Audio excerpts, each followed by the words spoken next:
네, 고성국 칼럼입니다. 국가주도의 경쟁 원리를 결합한 성장의 슈퍼스타 대한민국. 어제 세계은행이 정말 중요하고 의미 있는 보고서를 발간했습니다. 세계은행은 1년에 한 번씩 연례 보고서를 내는데 그때마다 그 해에 아주 특징적으로 중요한 이슈를 잡아서 보고서를 내요. 이 보고서 이번에 발간된 게 267쪽짜리 보고서인데요. 그러니까 1년 내내 준비해서 내는 거예요. 여기에 코리아, 한국이라는 단어만 100번이 등장합니다. 100번이 등장합니다. 그러니까 이 중진국의 함정이라는 제목의 보고서인데 실제로는 대한민국 보고서라고 할 수도 있습니다. 이 보고서의 내용을 제가 간략하게 말씀드리면 대한민국이 중진국의 함정을 극복하고 선진국으로 도약한 글로벌 모범 사례라는 겁니다. 여기서 말하는 중진국은 뭐냐면 세계 최빈국, 국민소득 1200달러가 안 되는 세계 최빈국 빼고 1200달러부터 중진국이라고 치고 14,000달러 정도까지를 중진국이라고 치는 거예요. 이 중진국 범주에 들어가는 나라가 전 세계에서 108개 나라가 있는데 이렇게 기준으로 놓고 보면 이 중에 이 중진국을 뛰어넘어서 선진국이 되는 고소득 국가가 되는 이런 나라가 많지 않다는 거예요. 이게 중진국 함정이라는 겁니다. 그런데 대한민국은 이 중진국의 함정에 빠지지 않고 중진국에서 고소득 국가로 아주 빠른 시일 내에 도약하고 비약적으로 발전한 그야말로 모범 사례라는 겁니다. 이 세계은행의 표현에 이런 표현들이 이 보고서에 나옵니다. 한국은 1인당 국민소득이 지난 1960년에는 1200달러도 채 안 되는 최빈국이었는데 작년에 2023년에는 33,000달러에 육박했다. 한국은 성장의 슈퍼스타다. 모든 중진국 정책 위반자들이 반드시 숙지해야 할 필독서가 바로 한국이다. 이렇게까지 평가합니다. 노벨 경제학상 수상자 로버트 루카스 교수의 발언을 인용한 뒤에 이 보고서는 이렇게 얘기합니다. 한국이 지난 25년간 이뤄낸 성과를 오늘날 중진국이 50년 만에 달성해도 기적이다. 그야말로 대한민국의 기적인 거죠. 이 276쪽 분량에 한국만 100번이 언급되는 이 보고서입니다. 이 보고서는 중진국 함정에서 벗어나서 고소득 국가, 선진국가로 가기 위해서는 세 가지가 필요하다고 제시합니다. 세 가지. 하나가 투자, 인베스트먼트. 둘째가 기술 도입, 인퓨전. 셋째가 혁신, 이노베이션. 앞에 다 I자가 들어가서 3I 전략이라고 이제 이름을 붙였어요. 이 세계은행이. 이 저소득 단계에서는 어쨌든 투자를 유치해서 성장을 시작해야 된다. 한국에서는 이게 60년대입니다. 60년대 한번 기억해 보십시오. 박정희 대통령이 그 수많은 반대, 1년 넘게 진행된 63 학생 시위, 한일 정상화 협정 반대 시위, 1년 넘게 진행됐거든요. 이걸 무릅쓰고 일본하고 한일 국교 정상화를 하면서 받은 청구권 자금과 차관, 이게 6억 달러였습니다. 이게 우리 근대화의 시드머니가 된 거예요. 그것뿐입니까? 돈이 없으니까 이 돈을 만들어내기 위해서 독일의 광부로 간호사로 파독하고 베트남 전쟁에 파병하고 할 수 있는 모든 걸 다해서 정말 우리 젊은 청년들의 피해 대가로 돈을 만들어서 이걸 투자를 시드머니로 써서 경부고속도로 닦고 포항제철 건설하고 이걸 한 거예요. 그래서 박정희 대통령이 이끈 대한민국은 중진국에서 선진국으로 도약하는 첫 번째 단계 1960년대의 그 투자, 인베스트먼트를 다른 어떤 나라보다도 절박하게 해냈다는 겁니다. 그 다음에 두 번째가 기술 도입이에요. 기술 도입은 아무리 좋은 기술을 갖다 줘도 이걸 소화할 수 있는 우리 자체 역량이 없으면 아무것도 안 되는 거 아닙니까? 그러니까 우리의 휴먼 리소스, 인적 자원이 어느 정도 개발이 되고 그 개발된 인적 자원이 외국의 기술 투자를 받아서 기술 지원을 받아서 우리 걸로 소화해내는 과정이 필요한 겁니다. 이게 1970년대입니다. 1970년대에 박정희 대통령은 경제개발 5개년 계획을 1차, 2차, 3차, 4차로 쭉 가면서 아주 계획적으로 조직적으로 R&D 투자를 하고 인적 자원을 개발했어요. 해외에 있는 유수한 인재들을 최대한 예우해서 한국으로 끌어들였어요. 그렇게 해서 해외 선진 국가들의 앞서가는 기술을 우리 걸로 소화해내는데 성공했습니다. 그게 두 번째 단계인 기술 도입이에요. 그러면 세 번째는 뭐냐? 이노베이션인데 이 이노베이션은 우리나라의 경우에 1990년대에 해당됩니다.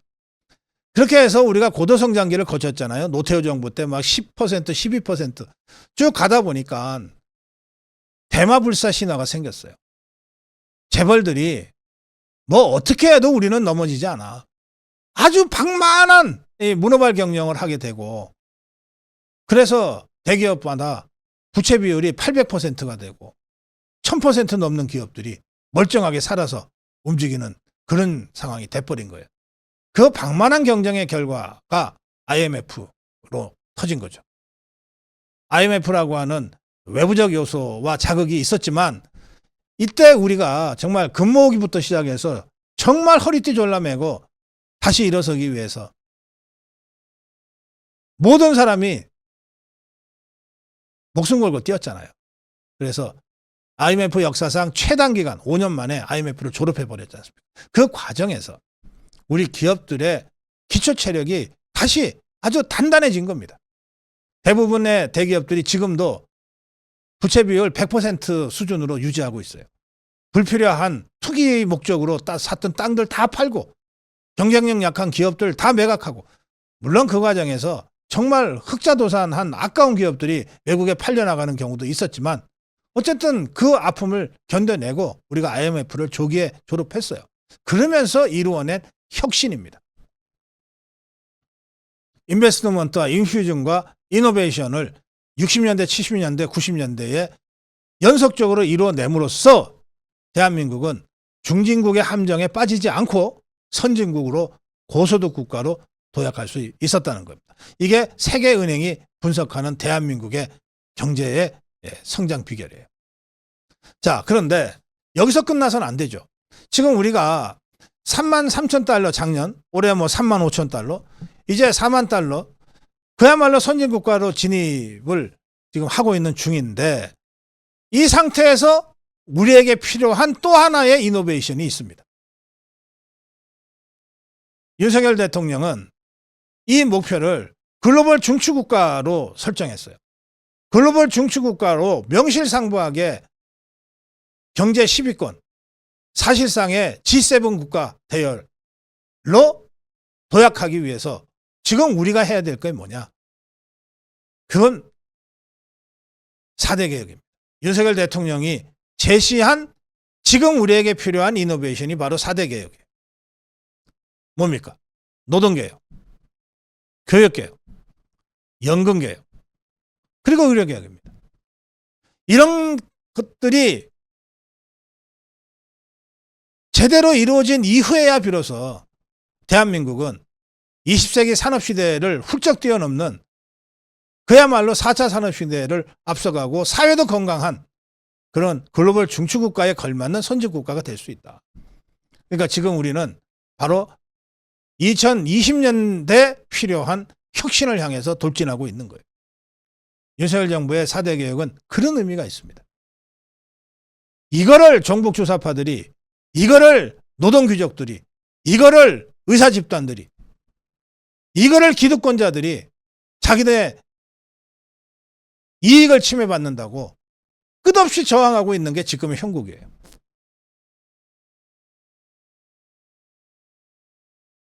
그래서 세계은행 보고서는 우리가 중진국의 함정에 빠지지 않은 것까지는 평가를 받았는데 여기서 선진국으로 도약하지 못하면 다시 중진국으로 전락할 수 있는 겁니다. 무한 경쟁의 시대에는 마치 그 러닝머신처럼 서 있으면 넘어져요. 서 있으면 뒤로 후퇴하게 돼 있어요. 다른 모든 나라들이 한 걸음이라도 앞으로 가고 있는 상태에서 우리가 그냥 서 있기만 하면 어느 사회인가 뒤처진다고. 마치 페달 밟지 않으면 자전거 쓰러지듯이 그런 겁니다. 앞으로 나가야 돼요. 그 앞으로 나가기 위한 또 한 번의 대이노베이션, 우리 대한민국의 개조가 바로 윤석열 대통령이 제시한 4대 개혁이다. 노동개혁, 교육개혁, 연금개혁, 의료개혁이 바로 그거. 이걸 파편화된 개별 정책으로 봐서는 안 된다. 대한민국 사회가 선진국으로 완전히 클래스를 달리해서 업그레이드 하기 위해서 거쳐야만 될, 고통스럽지만 거쳐야만 될 그런 혁신과 개혁의 과제를 윤석열 대통령이 4대 개혁으로 지금 제시하고 있는 것이다. 이렇게 여러분들이 이해를 하시기를 바랍니다.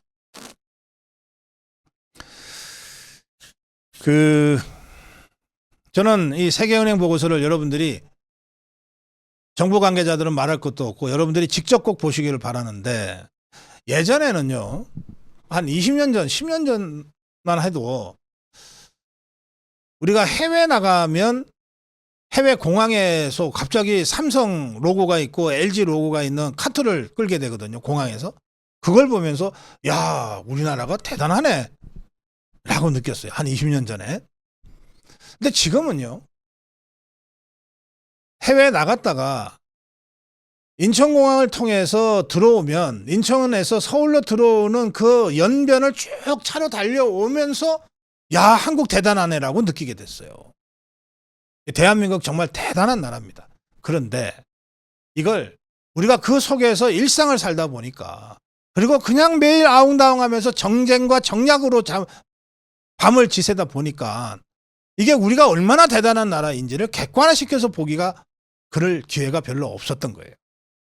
세계은행은 바로 그 점에서 우리 대한민국 국민들한테 이렇게 얘기하는 겁니다. 당신들이 얼마나 대단한 나라고 얼마나 대단한 국민인지를 왜 당신들은 모르냐.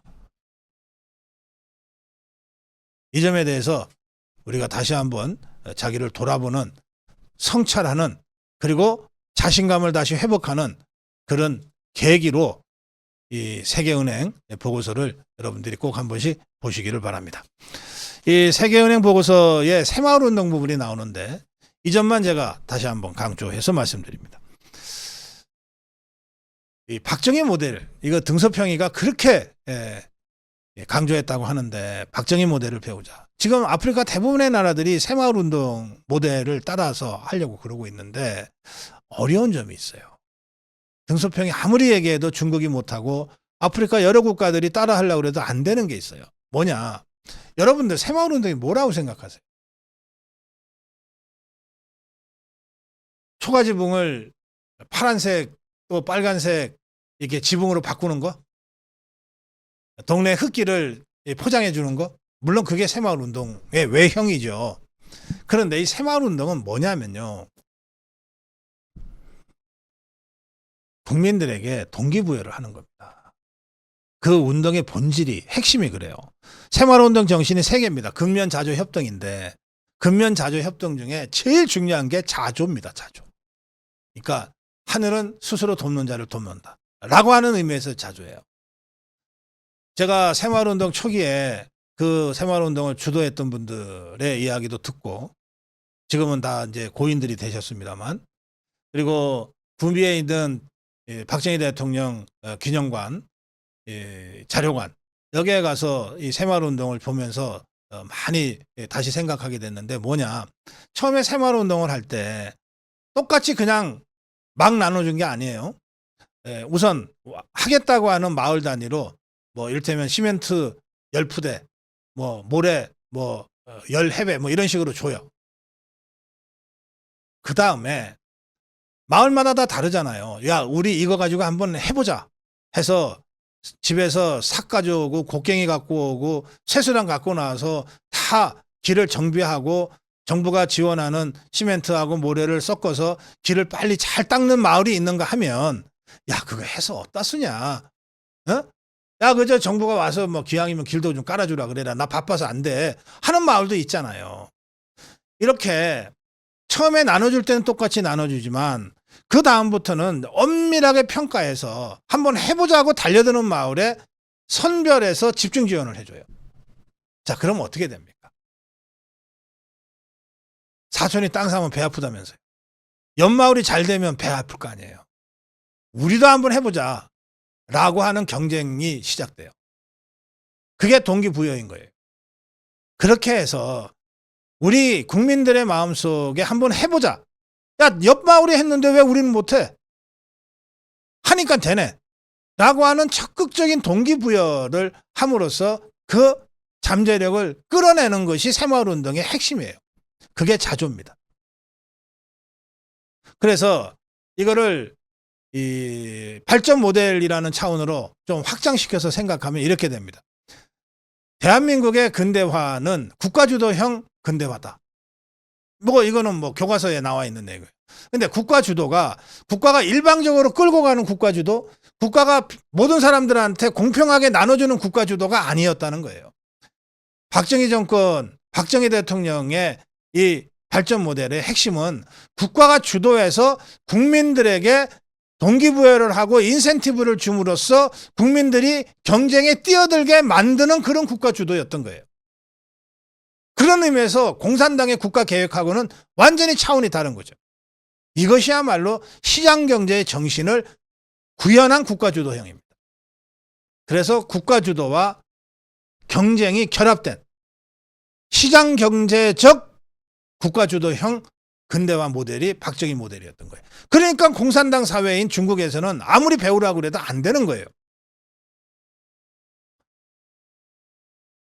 시장 경쟁이라고 하는 것이 활성화되어 있지 않는 아프리카 저개발 국가에서는 아무리 이걸 설명을 해도 못 알아듣는 거예요.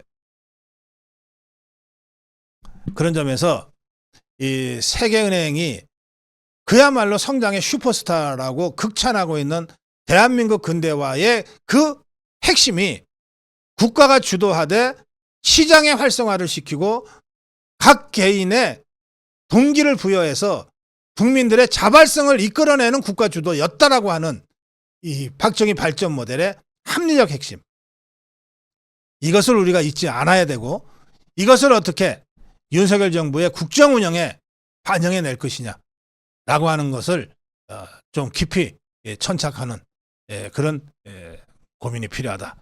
이 점을 제가 오늘 고성국 칼럼에서 여러분께 문제 제기합니다. 고성국 칼럼이었습니다.